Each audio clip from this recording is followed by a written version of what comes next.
সুপ্রিয় শিক্ষার্থীবৃন্দ, কেমন আছো তোমরা? নিশ্চয়ই ভালো আছো। আমিও ভালো আছি। করোনার এই মহামারীতে আশা করি তোমরা সচেতনতা অবলম্বন করে ঘরেই আছো।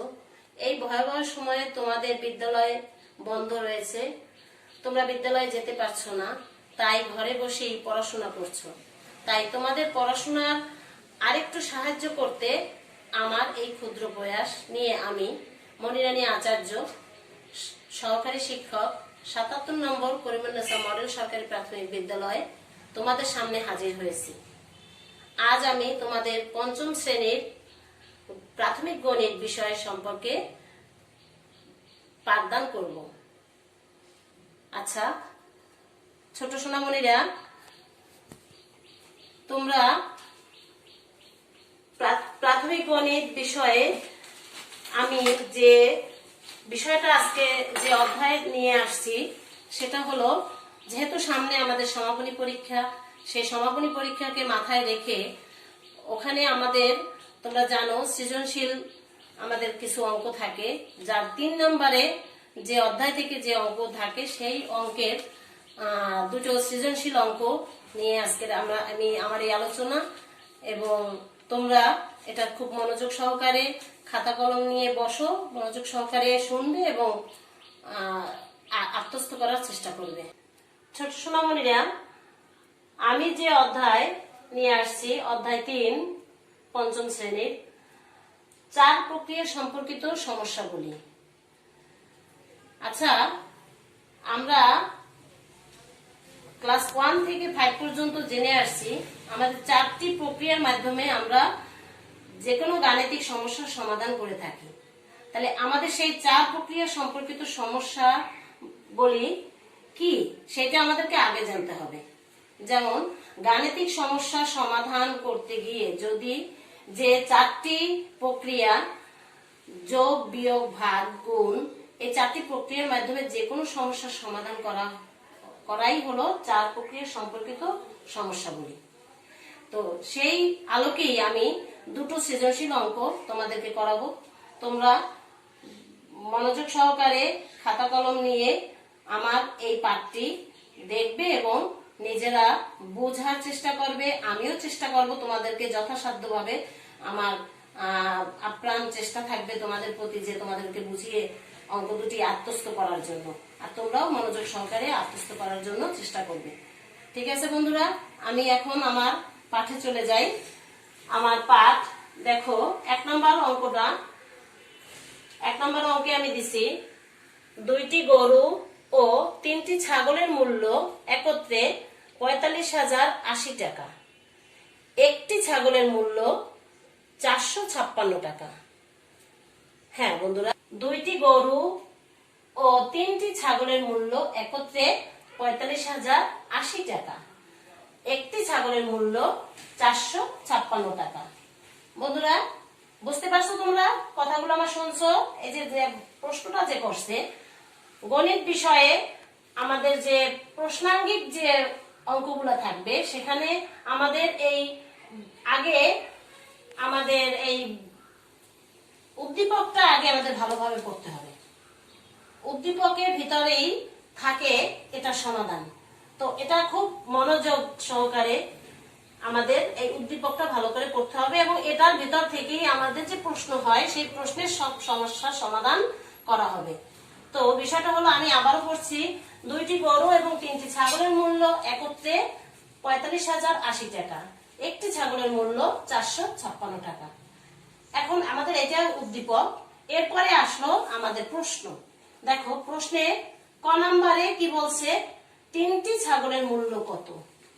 আমি তোমাদের একটি একটি করে প্রশ্নে বলতেছি। তারপরে খ নম্বরে বলছে একটি গরুর মূল্য কত। গ নম্বরে বলছে 5টি গরু এবং 3টি ছাগলের মূল্য কত। আচ্ছা, তাহলে আমরা ক নম্বরের প্রশ্নটার উত্তরটা, আমরা খাতা কলম নিয়েছো তো বন্ধুরা?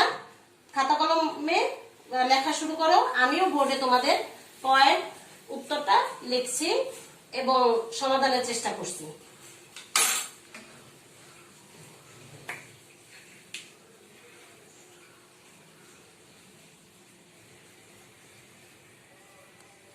দেখো কয়ে বলছে 3টি ছাগলের মূল্য কত। এখন এটা আমরা কিভাবে বের করব? আমাদের বের করতে হলে অবশ্যই উদ্দীপকে যেতে হবে।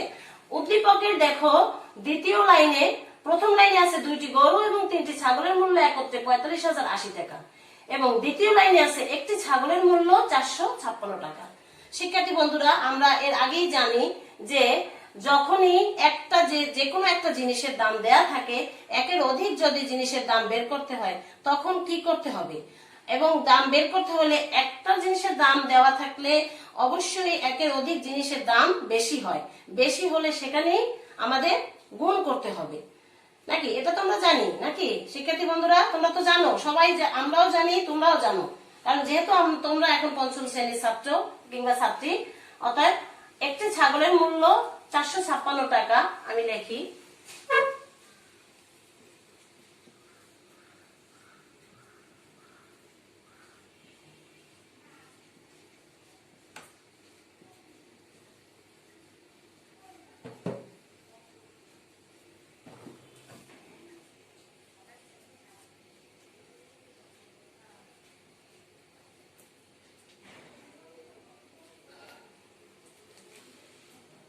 অতএব এই দেখো আমি লিখছি একটি ছাগলের মূল্য 456 টাকা। এরপরে আমাদের ক নাম্বার প্রশ্ন চাইছে 3টি ছাগলের মূল্য কত। হ্যাঁ, তাহলে আমি 3টি ছাগলের মূল্য ডট ডট দিলাম। এরপরে আমি বের করে ফেলি 456 কি হবে 3টি ছাগলের মূল্য।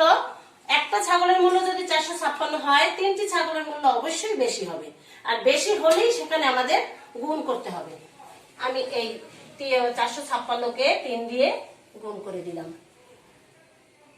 হ্যাঁ বন্ধুরা, তবে সৃজনশীল অঙ্ক হলে বা যে কোনো অঙ্কই অবশ্যই আমরা এই যে ভাগ কিংবা গুণ যেটাই করবো না কেন, সেটা খাতার বাম পাশে কিংবা ডান পাশে আমাদের ওটা অঙ্কটা গুণটা করে দিতে হবে। এখানে একদম সরাসরি করে দিলেই হবে না, আমাদের বাম পাশে কিংবা ডান পাশে একটা নোট রাখতে হবে।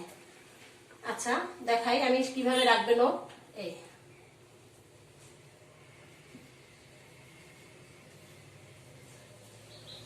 এই আমি গুণটা করি 3 6 18 8, হাতে রয়েছে 1, 3 5 15 আর 1 কত 16, 16 6 হাতে 1, 3 4 12 আর 1 13।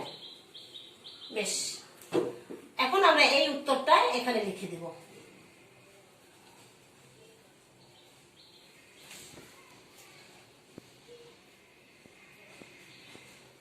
হলো কত আমাদের উত্তর 1368 টাকা। হ্যাঁ, এখন আমরা উত্তরটা এভাবে লিখব, উত্তর 1368 টাকা। এটা কিসের দাম বের হলো শিক্ষার্থী বন্ধুরা? বলো তো এটা কিসের দাম বের হলো? এটা 3টি ছাগলের মূল্য। এটা 3টি ছাগলের মূল্য আমরা পেলাম কত 1368 টাকা। ঠিক আছে, তাই ক নাম্বার প্রশ্নের উত্তর আমার শেষ। এরপরে আমরা আসি খ এর সমাধানে। নাম্বার খ, খয়ে দেখো একটি গরুর মূল্য কত, একটি গরুর মূল্য কত চাইছে।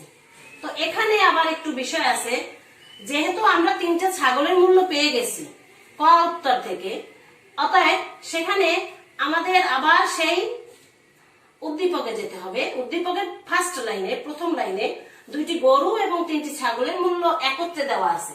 সেখান থেকে যদি আমি 3টি ছাগলের মূল্য যেটা পাইছি সেটা বাদ দিয়ে দেই, তাহলে আমার 2টি গরুর মূল্য থাকবে।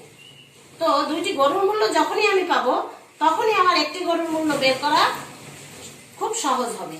তাহলে আমরা এভাবে যাই, 2টি গরু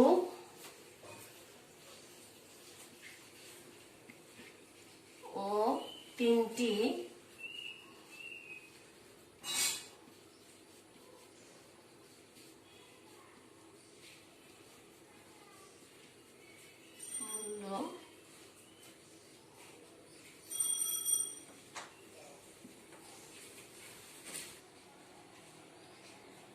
পেলাম।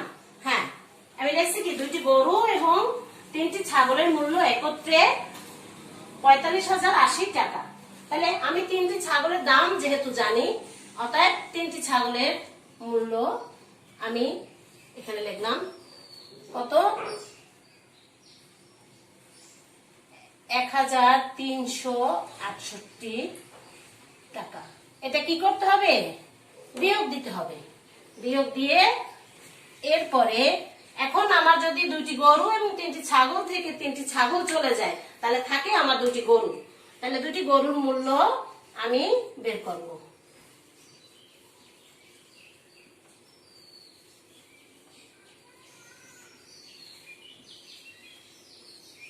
সমান, তাহলে 2টি গরুর মূল্য যখনই বের করব তখনই আমাদের বিয়োগ করতে হবে। বিয়োগ করলে তাহলে দেখো এখানে আমাদের 8 আর উপরে একটা শূন্য আছে, শূন্যকে আমরা এখানে কি ধরবো? 10 ধরে নেব, যেহেতু আমার এখান থেকে দশকের একটা দশক নিয়ে তারপরে এটাকে 10 বানিয়ে তারপরে আমাদের বিয়োগটা করতে হবে। তাহলে 8 আছে, কত হলে 10 হবে? কত? 2। হাতে রইল কত? ওই যে আমি 10 এখানে ধরেছি, তার 1 রয়েছে, সেই 1 6 এর সাথে যোগ করলাম। 6 এর সাথে যোগ করার পরে হলো কত? 7। 7 আছে, কত হইলে 8 হবে? 1।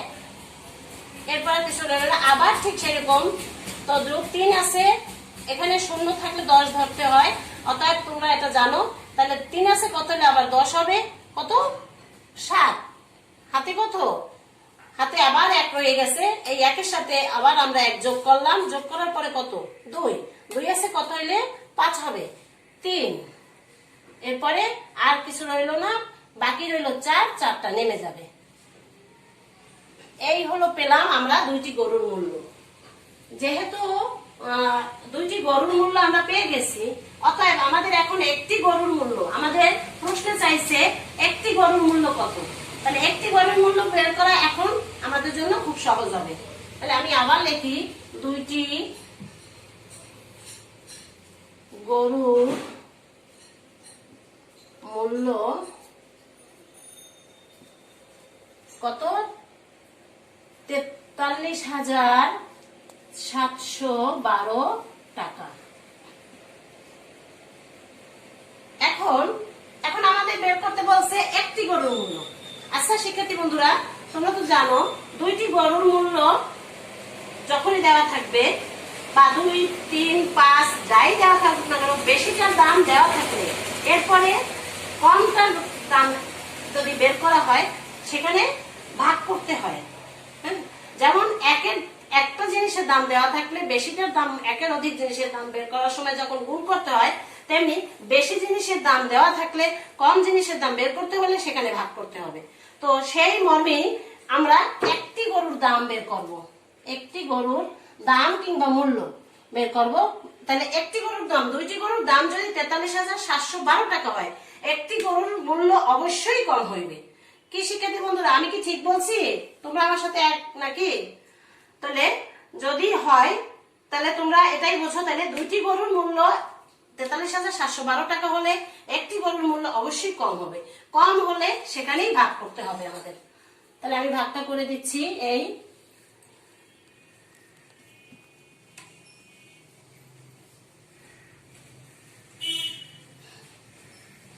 এখন এই যে ভাগটা, এটাও আমার এরকম বাম পাশে কিংবা ডান পাশে আমাদের নোট করতে হবে।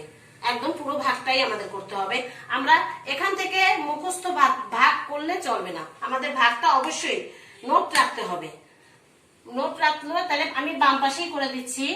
4, 3, 7, 1, 2। দেখো বন্ধুরা, আমার 2 আছে, এখন 2 এখান থেকে আমি একটা সংখ্যা নিলাম, তাহলে 2 এই 4 এর ভিতর কয়বার যায়? 2 বার গেল, 2 বার আনলাম 4, আর এখান থেকে কিছু রইল না। আবার এখান থেকে আমি 3 আনলাম, ভাজ্যের ঘরের থেকে 3 আনলাম। এখন এই 2, 3 এর ভিতরে কয়বার যায়? দেখো 3 এর ভিতরে যায় একবার, 2। এখানে আমরা কি করতে হবে? এখানে বিয়োগ। তাহলে 2 আছে, কত হলে 3 হবে? 1। এখন এই যে 1 রইল, আবার ভাজ্য থেকে আমি এই 7টা নিয়ে আসলাম, 7 আনার পরে এখন হলো কত 17। তাহলে 2 17 ভিতর কয়বার যায়? আমরা 2 ঘরে নামতা গুনি। 2 একে 2, 2 2 গুণে 4, 2 3 গুণে 6, 2 4 গুণে 8, 2 5 গুণে 10, 2 6 গুণে 12, 2 7 গুণে 14, 2 8 গুণে 16, 2 9 গুণে 18। 18 বেশি হয়ে যায়, তাহলে আমাদের কয়বার যাবে? 8 বার। তাহলে 8 বার দিলাম, 2 8 গুণে 16 রইল কত আমাদের? দেখো এখানে বিয়োগটা করতেছি, 6 আছে কত হলে 7 1। এরপরে আবার ভাজ্য থেকে আমি একটা 1 আনলাম, তাহলে 2 এখন হলো কত আমাদের ভাগশেষ এখানে 11। তাহলে 2 11 ভিতর কয়বার যায়? দেখো আবার 2 ঘরে নামতা বলি। 2 1 কে 2, 2 2 গুণে 4, 2 3 গুণে 6, 2 4 গুণে 8, 2 5 গুণে 10, 2 6 গুণে 12। কিন্তু 12 বেশি হয়ে যায়, তাহলে 2 5 বার যাবে আমাদের এই 11 ভিতরে। রইল কত? আবার বিয়োগ করি, রয়ে গেছে 1। আবার আমি এই 2 আনছি। দেখো এখন 2 এই 12 ভিতর কয়বার যায়? এটা আবার সেই একই ভাবে নামটা করবে, তারপর আমাদের করতে হবে। তাহলে 2 1 2, 2 2 গুণে 4, 2 3 গুণে 6, 2 4 গুণে 8, 2 5 গুণে 10, 2 6 গুণে 12। তাহলে 2 12 ভিতর কয়বার গেল? 6 বার, মিলে গেল। তাহলে আমাদের এখন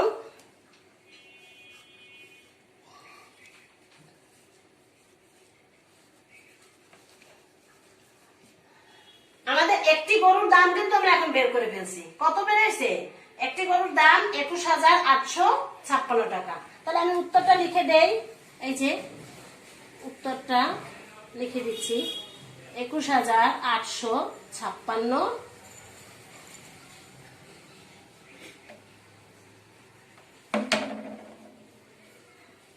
টাকা। আচ্ছা, ক এবং খ দুটো অঙ্ক করতেই সক্ষম হয়েছি। কয় আমরা 3টি ছাগলের দাম বের করতে বলছে, আমরা বের করছি। খয় আমরা একটি গরুর দাম বের করতে বলছে, সেটাও আমরা বের করছি। কি শিক্ষার্থী বন্ধুরা, তোমাদের বুঝতে সমস্যা নেই তো? বুঝতে পারছো তো এগুলা? এখন আমি গয়ে যাব। হ্যাঁ শিক্ষার্থী বন্ধুরা, আমরা এত সময় ক এবং খ এর সমাধান করলাম, 3টি ছাগলের মূল্য বের করছি, একটি গরুর মূল্য বের করছি। এখন দেখো গ প্রশ্নে কি বলছে, 5টি গরু ও 3টি ছাগলের একত্রে মূল্য কত হবে? আমাদের গ নাম্বার প্রশ্নে এটা বলছে 5টি গরু ও 3টি ছাগলের মূল্য একত্রে কত, এটা আমাদের বের করতে হবে। এখন আমরা দেখো লক্ষ্য করো, আমরা একটি গরুর মূল্য কিন্তু জানি। একটি গরুর মূল্য যেহেতু জানি শিক্ষার্থী বন্ধুরা, আমরা যেহেতু এই খ নাম্বারে পেয়েছি একটি গরুর মূল্য, তাহলে একটি গরুর মূল্য আমাদের কত ছিল? 21,856 টাকা।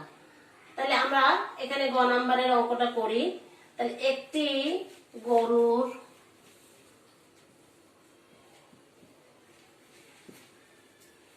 মূল্য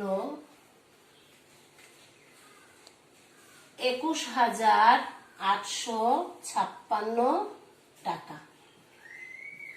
তাইলে এখন আমার এখানে গ প্রশ্নে চেয়েছে 5টি গরুর মূল্য আমাদের বের করতে হবে আগে। 5টি গরুর মূল্য, এখন আমরা তো আগেই জানি যে একটি জিনিসের দাম দেওয়া থাকলে একের অধিক জিনিসের দাম বের করতে হলে তখন বেশি হয়, এবং বেশি হলেই তখন গুণ করতে হবে। তাহলে অটো এসে যায় এই যে 5টি গরুর মূল্য। তাহলে আমরা কি করব, এখানে 21,856 গুণ কত হবে? 5। এখন আমি তো আগেই বলেছি যে প্রতিটা গুণ আমাদের হয় বাম পাশে না হয় ডান পাশে নোট করতে হবে। তাহলে আমি বাম পাশে নোটটা করে দিচ্ছি।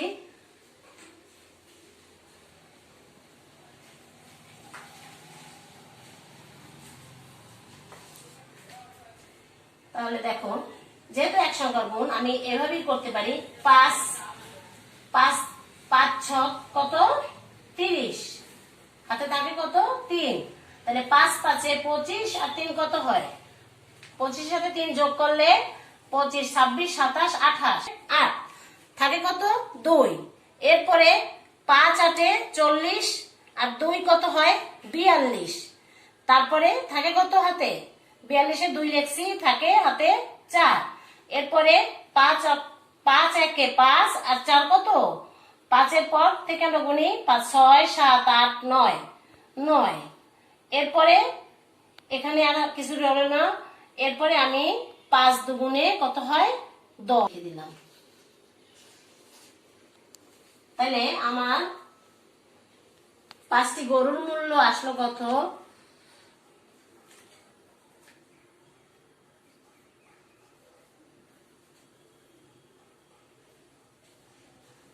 দেখো এখন তোমরা এটা একবারে বলতে পারো কত আসছে আমার 5টা গরুর মূল্য? হ্যাঁ, একবারে আমরা বলতে পারি না। বলতে গেলে তখন আমাদের কি করতে হবে, এখান থেকে ডান পাশ থেকে গুনতে হবে। সেই যে একক, দশক, শতক, হাজার, অযুত, লক্ষ। তাহলে আমার একটা কোন ঘরে বসছে, লক্ষের ঘরে বসছে। দেখো এরপরে আবার একক, দশক, শতক, হাজার, 9টা পড়ছে হাজারের ঘরে। তারপরে তো 2 শতকের ঘরে পড়ছে, তারপরে 8 পড়ছে দশকের ঘরে, 0। এটা তো আমরা জানি, ওই যে আমরা কথায় শিখছিলাম। তাহলে আমার বিষয়টা হচ্ছে এখানে আমাদের কত টাকা হলো, 5টি গরুর মূল্য 1,09,280 টাকা। আমরা 5টি গরুর মূল্য কত পেলাম, 1,09,280 টাকা। বেশ ভালো কথা। এরপরে দেখো 5টি গরু এবং 3টি ছাগলের মূল্য একত্রে। আমরা 3টি ছাগলের দামও কিন্তু জানি না বন্ধুরা। প্রথমেই আমরা প্রথম ক হতে কিন্তু আমরা শিখেছি যে ক প্রশ্নে 3টি ছাগলের মূল্য আমরা বের করছিলাম। তাহলে সেখান থেকে আমরা 3টি ছাগলের মূল্য নিয়ে নেব। তাহলে আমরা এখানে বলছে একত্রে, একত্র করা মানে কি, যোগ করা। হ্যাঁ, তাহলে আমরা একত্র করা মানে যোগ করা। তাহলে 5টি গরুর মূল্য এবং 3টি ছাগলের মূল্য আমরা এখন একত্র করব। একত্র তাহলে করলে 5টি গরুর মূল্য লিখি আমি।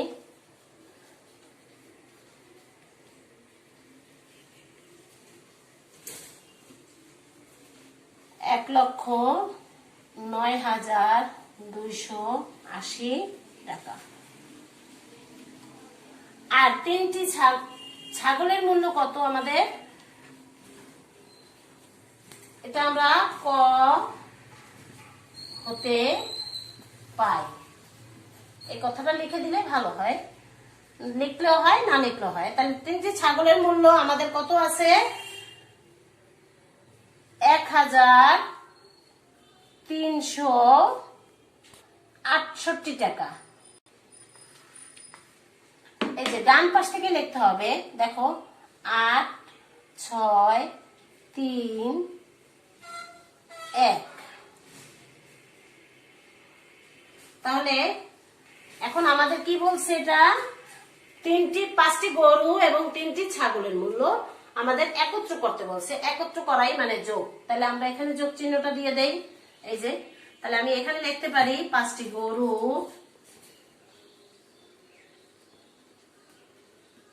ও 3টি ছাগলের মূল্য একত্রে। তাহলে সমান, তাহলে আমি এখানে যোগটা করে দেব। 8 আর 0 আছে, অতএব আমরা এখানে 8 একেবারে নামিয়ে দিই। 8 আর 6 কত হয়, 8 এর পর থেকে 6 গুনি আমরা।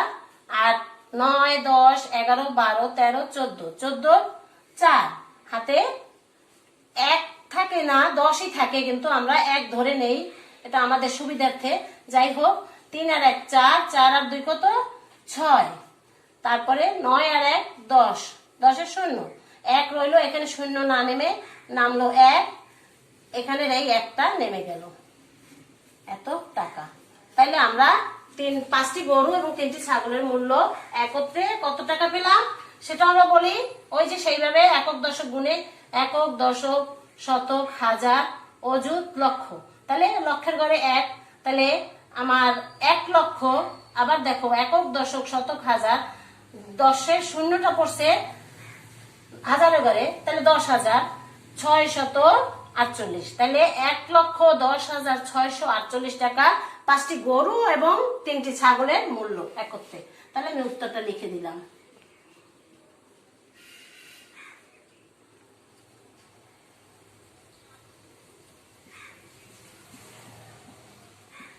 হ্যাঁ সোনামণিরা, তোমরা বুঝতে পারছো যে কিভাবে এখন আমি 5টি গরু এবং 3টি ছাগলের মূল্য একত্রে বের করলাম।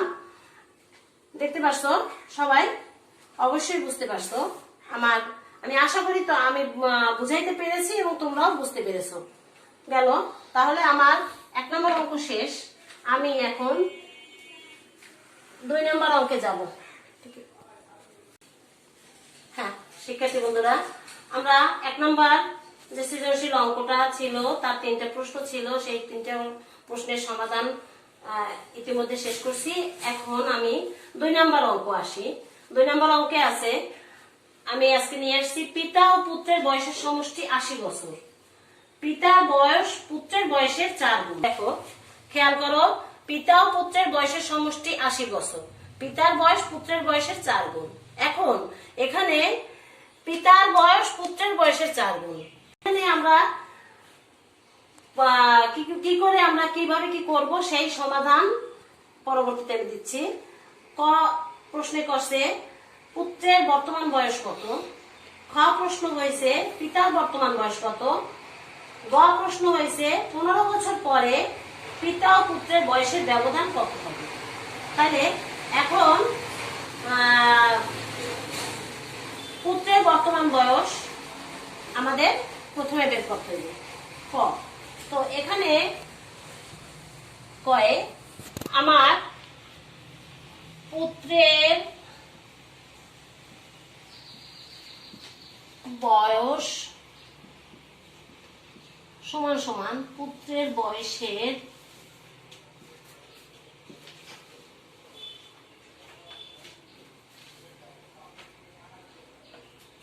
1 গুণ। আবার পিতার বয়স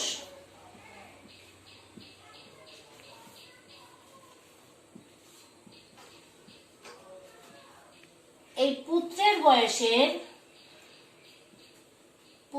বয়সে কত 4 গুণ।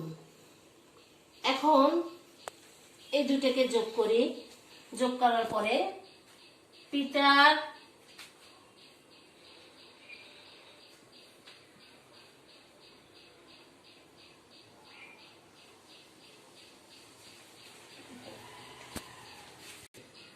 পিতা ও পুত্রের বয়সের সমষ্টি কত হবে? 4 গুণ আর 1 গুণ কত হয়? 5 গুণ। তাহলে 5 গুণ।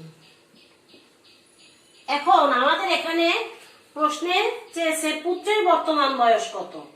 তাহলে এখানে আমরা জানি পিতার বয়স পুত্রের বয়সের 4 গুণ। আবার এদিকে পিতা ও পুত্রের বয়সের সমষ্টি দেওয়া আছে 80 বছর। তাহলে আমরা এখানে পিতা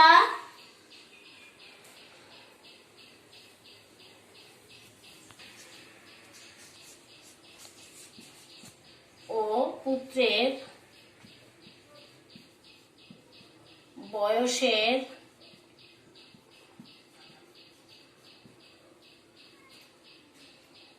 সমষ্টি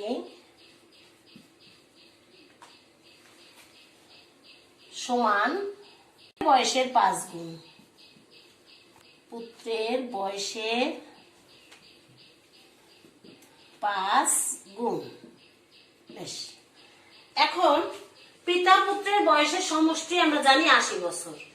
তাহলে সেখান থেকে যদি আমি, যেহেতু পিতা অবশ্যই বড় আর পুত্র ছোট, তাই সেখানে ওই আমরা কম বেশি যখনই বের করব তখনই তো ভাগগুণের একটা বিষয় আসে। যখন 1-এর অধিক বের করা হয় তখন আমাদের গুণ করতে হয়, আবার যখন আমরা বেশি সংখ্যা দেওয়া থাকবে কম সংখ্যা যখন বের করব তখন আমাদের ভাগ করতে হয়। তাহলে আমাদের এখন পুত্রের বর্তমান বয়সটা বের করতে হবে। তাহলে পুত্রের বর্তমান বয়স কি করব? যেহেতু 5 গুণ সেহেতু গুণের বিপরীতে আমাদের ভাগ। তাহলে 5 গুণ 5 দিয়ে আমরা বয়সের সমষ্টি দেওয়া আছে 80, সেই 5 দিয়ে আমরা এই 80 বছরকে ভাগ করব, তাহলেই আমাদের পুত্রের বর্তমান বয়স বের হয়ে যাবে। তাহলে আমি ভাগটা যথারীতি আবার এখানে করে দেখাচ্ছি, বাম পাশে নোট। তাহলে 5 8-এর ভিতর কয়বার যায়? একবার যায়, গেল একবার, থাকলো কত? আমরা এখানে বিয়োগ করবো, 5 আছে কত হলে 8, 5 6 7 8, 3, 3-এর পরে এখানে ভাজ্যে শূন্য আছে, সেই শূন্যটা নিয়ে আসলাম, এখন হলো 30। 5 30-এর ভিতর কয়বার যায় সোনা বন্ধুরা? তোমরা বলো, 5 30-এর ভিতর কয়বার যায়? 5 ঘরে নামতা গুনি, 5 1 5, 5 2 10, 5 3 15, 5 4 20, 5 5 5 25, 5 6 30। তাহলে কয়বার গেল? 6 বার মিলে গেল। তাহলে কত হলো? 16 বছর। এখন পুত্রের বর্তমান বয়স আমার হলো কত? 16 বছর। ঠিক আছে? তাহলে আমরা কয়ের উত্তরটা পেয়ে গেলাম, কয়ের পুত্রের বর্তমান বয়সের সমাধান আমরা পেয়ে গেলাম। উত্তর লিখলাম, প্রত্যেকটার উত্তর লিখতে হবে 16 বছর। এরপরে আমরা আসি, শোনো, আমি যে পিতার বর্তমান বয়স যখন বের করব, দেখো এখানে উদ্দীপকে আছে পিতার বয়স পুত্রের বয়সের 4 গুণ। তাহলে পিতার বয়স, তাহলে পুত্রের বয়সটা আমরা কিন্তু জেনে গেছি, কত হলো? 16। তাহলে আমরা যেহেতু পুত্রের বয়স জানি, তাহলে এখন পিতার বর্তমান বয়স আমাদের বের করা খুবই সহজ হইবে। তাহলে আমি বোর্ডে লিখছি, দেখো, পিতার বয়স পুত্রের বয়সের 4 গুণ। তাহলে এখন আমরা ইজিলি বের করতে পারি, অতএব পিতার বর্তমান বয়স, পিতার বর্তমান বয়স কি হবে? এই যে পুত্রের বর্তমান বয়সের 4 গুণ, তাহলে পুত্রের বর্তমান বয়স কত? 16। 16-কে 4 দিয়ে গুণ করলেই পিতার বর্তমান বয়সটা আমরা পেয়ে যাব। তাহলে 16 গুণ 4। তাহলে আমরা গুণটা করি, এই যে এভাবে বাম পাশে করতে হবে আমাদের গুণটা। আচ্ছা, পিতার বর্তমান বয়স পুত্রের বর্তমান বয়সের 4 গুণ, আমরা সেটা করলাম 16 গুণ 4। এখন সেই আবার গুণটা আমি এবার এই বাম পাশে করতেছি। তাইলে দেখো 4 6 কত হয়? 24, 24-এর 4 থাকে কত? 2, 4 1 4 আর 2 6, 64। তাহলে কি হলো? আমাদের 64 বছর। 64 বছর। তাহলে আমরা পিতার বর্তমান বয়স কত পাইলাম? 64 বছর। এটার উত্তর আমরা লিখে দিলাম। তাহলে খ প্রশ্নের উত্তরও আমাদের কমপ্লিট হলো, 64 বছর। তাহলে শিক্ষার্থী বন্ধুরা, আমরা পুত্রের বর্তমান বয়স পেলাম, পিতার বর্তমান বয়সও পেলাম। পুত্রের বর্তমান বয়স পেলাম 16 বছর, পিতার বর্তমান বয়স পেলাম 64 বছর। এখন দেখো গ প্রশ্নে কি বলছে? গ প্রশ্নে বলছে 15 বছর পরে পিতা ও পুত্রের বয়সের ব্যবধান কত হবে? ব্যবধান জিনিসটা বোঝো শিক্ষার্থী বন্ধুরা? ব্যবধান, ব্যবধান মানে কি? পার্থক্য। অর্থাৎ তোমার বাবা আর তোমার সাথে তোমার বয়সের পার্থক্যটা কত। এখন তোমার বাবা যদি 50 বছর হয় আর তোমার যদি বয়স 20 কিংবা 30 হয় বা 25 হয়, তাহলে তোমরা অবশ্যই পার্থক্যটা বের করতে পারবা। একটা ধরে নাও তোমার বাবার বয়স 50 বছর, তোমার বয়স 30 বছর, তাহলে তোমাদের পার্থক্যটা কত হলো? 20 বছরের। এরকম করেই আমাদের পার্থক্যটা বের করতে হবে, যেহেতু আমরা পিতা ও পুত্রের দুইজনের বর্তমান বয়সটা জেনে গেছি। তাহলে পুত্রের বর্তমান বয়স আমরা জানি, পিতার বর্তমান বয়সও জানি। এখন 15 বছর পরে তাদের দুজনের বয়স কত হবে সেটা আগে জেনে নেই। আমরা প্রথমে 15 বছর, গ প্রশ্নের উত্তরে 15 বছর পর পিতার বয়স এটা বের করলাম। তাহলে পিতার বয়স আমরা জানি, বর্তমান বয়সটা কত? 64 বছর। সেই 64-র সাথে আমরা এই 15 কি করব? যোগ করে দেব অবশ্যই। তাহলে যোগ করলে 5, 5 আর 4 কত হয়? গুণ তোমরা সবাই সোনামণিরা গুণ। 5 আর 4 কত হয়? 9। 5, 6, 7, 8, 9, 9 লিখলাম। 1 আর 6 কত হয়? 6 আর 1 7। তাহলে 15 বছর পরে পিতার বয়স হলো 79 বছর। এখন 15 বছর পর পুত্রের বয়স কত হবে? এখন পুত্রের বয়স শিক্ষার্থী বন্ধুরা আমরা কত থেকে জানি? পুত্রের বর্তমান বয়সটা আমরা বের করছিলাম কত? 16 বছর। তাইলে সেই 16 সাথে আমি আবার এই 15 যোগ করব, তাহলেই হয়ে যায়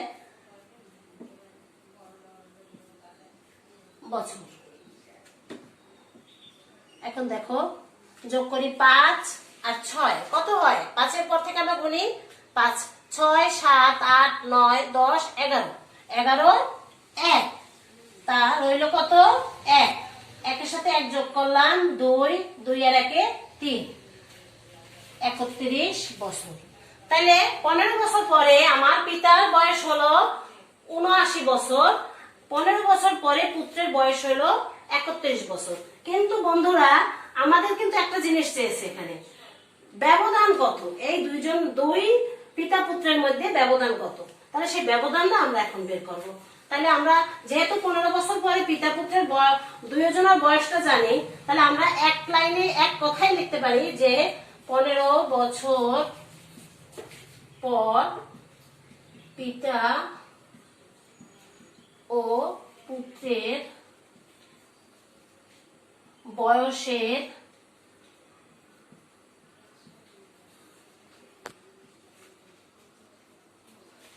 ব্যবধান হবে। তাহলে কি হবে? পিতার বয়স কত? 79 বছর, পুত্রের বয়স হলো 31 বছর। এটা কি করতে হবে? ব্যবধান মানে পার্থক্য, পার্থক্য মানেই বিয়োগ। এটা তোমাদের বুঝতে হবে। এখন তোমরা ক্লাস 5 এ পড়ো, অতএব পঞ্চম শ্রেণীর স্টুডেন্টদের এটুকু বুঝতে হবে ব্যবধান কি, পার্থক্য কি। এই জিনিসটা বুঝলে তোমরা বুঝতে পারবে যে ব্যবধান, পার্থক্য মানেই বিয়োগ, বাদ দেওয়া, এগুলো হলো বিয়োগ। আর যোগ বলতে একত্রকরণ, সংযুক্তকরণ, সেগুলো হলো যোগ। এই তাহলে আমরা বিয়োগটা করে ফেলি এখন। 1 আছে কত হলে 9 হবে? 1 আছে কত হলে 9 হবে বলো তো তোমরা? বলতে পারবা? আমি বলে দিচ্ছি। 1 এর পর থেকে আমরা গুনি 1, 2, 3, 4, 5, 6, 7, 8, 9, 8 হলে তারপরে কিছু রইল না। 3 আছে কত হলে 7 হবে বলো তো? 3 এর পর থেকে আমরা 7 গুনি। 3, 4, 5, 6, 7, 4, 48 বছর। তাহলে 15 বছর পরে পিতা পুত্রের আমাদের বয়সের ব্যবধান হলো কত? 48 বছর। তাহলে উত্তর 48 বছর। হ্যাঁ, তো আমাদের যে দুটা পাঠ ছিল গণিত বিষয়ের উপর, সৃজনশীল অঙ্ক, দুটো অঙ্ক ছিল, দুটো অঙ্কই আমি তোমাদেরকে শিখালাম আজকে। আশা করি আমি আমার চেষ্টা করেছি তোমাদেরকে যথেষ্টভাবে বুঝানোর এবং শেখানোর। আমি আশা করি তোমরাও সেটা আয়ত্ত করতে পারছো এবং তোমরা খাতায় লিখে নিয়েছো এবং এই অঙ্ক দুটি অবশ্যই করবে। সমাপনী পরীক্ষার জন্য এই ধরনের অঙ্ক তোমাদের দেখো বই খুলে যে বইয়ের অনুশীলনীতে এই গরু ছাগলের অঙ্ক আছে, পিতা পুত্রের অঙ্ক আছে। তো তোমাদের কাছে আমি আশা করব এই অঙ্ক দুটি অবশ্যই তোমরা খাতায় করবে, বাড়িতে বসে দেখবে এবং করবে। আর আজকের পর্যন্ত আমি আমার পাঠ থেকে বিদায় নেব। বিদায় নেওয়ার আগে তোমাদের সবাইকে ধন্যবাদ এবং অভিনন্দন। আর আবারও বলছি যে যেহেতু করোনা ভাইরাস চলতেছে, তো আমরা সবাই স্বাস্থ্যবিধি মেনে ঘরে বসে সবাই ঘরে থাকবো, অপ্রয়োজনে বাইরে বেরোবো না। বারবার সাবান পানি দিয়ে হ্যান্ড স্যানিটাইজার দিয়ে হাত পা ধোবো এবং সবসময় মাস্ক ব্যবহার করব। বাইরে যত না যাওয়া লাগে না পারি ততই যাব না আমরা সবাই সবাইকে ধন্যবাদ এবং নমস্কার।